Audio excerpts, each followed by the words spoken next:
যেখানে অন্য সব ছাত্ররা প্রশ্ন পেয়ে উত্তর দিতে ব্যস্ত, সেখানে এই ছেলেটি কিছুই লিখছে না, যেন তার কোনো চিন্তাই নেই। এই বিষয়টি শিক্ষক খেয়াল করে। সবাই যখন খাতা জমা দিয়ে বের হচ্ছে, তখনই ছেলেটিও নিজের খাতা স্যারকে জমা দেয়। স্যার তার খাতা আলাদা করে রাখে। স্যারের কলম নিচে পড়ে গেলে স্যার সেই কলমটি তুলতে ধরে, আর এই সুযোগে সে নিজের খাতাটি সবার খাতার মাঝে ঢুকিয়ে দিয়ে চলে যায়। স্যার যখন দেখে খাতাটি সেখানে নেই, এটা দেখে সে তাড়াতাড়ি ছেলেটির পিছু নেয়। এটা দেখে ছেলেটি তাড়াতাড়ি ওয়াশরুমে ঢুকে নিজের ড্রেস পরিবর্তন করে ফেলে এবং নিজের ক্যাপ অন্যজনকে পরিয়ে দেয়। স্যার সেই ছেলেটির পিছু নেয়, কিন্তু স্যার দেখে এই ছেলেটি আসল ছেলে নয়। আসলে ছেলেটি সবকিছু একজন ক্লায়েন্টের জন্য কাজ করছে। ক্লায়েন্ট তাকে অর্ধেক টাকা দিয়ে বলে কাজ যদি সফল হয় তাহলে বাকি টাকা পাবে। এই বলে লোকটি তার মুখের উপর দরজা মেরে দেয়। এরপর ছেলেটি বাড়িতে এসে নিজের দাদির জন্য তার বন্ধুকে খাবার নিয়ে আসতে বলে এবং সে অন্য মিশনে চলে যায়। সে মিশনে গিয়ে দেখতে পায় কিছু লোক একটি রুমে ঢোকার চেষ্টা করছে,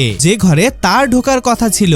সে বুঝে যায় এরা পুলিশ, তাই সে তাড়াতাড়ি ভিড়ের মধ্যে চলে যায়। সেখানে ইন্টারভিউ চলছিল।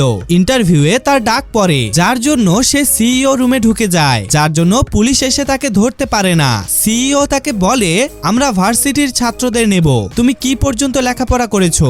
সে বলে, আপনার সামনে ভার্সিটির বই আছে, আপনি আমাকে এই বই থেকে যে কোনো প্রশ্ন করতে পারেন। এটা শুনে সিইও তাকে বই থেকে প্রশ্ন করতে শুরু করে। সে প্রতিটি প্রশ্নের রোবটের মতো উত্তর দিতে শুরু করে, যা দেখে সিইও অবাক হয়ে যায় এবং তার চাকরি হয়ে যায়। ছেলেটি মনে মনে বলে, আজ থেকে সব অসৎ কাজ বন্ধ।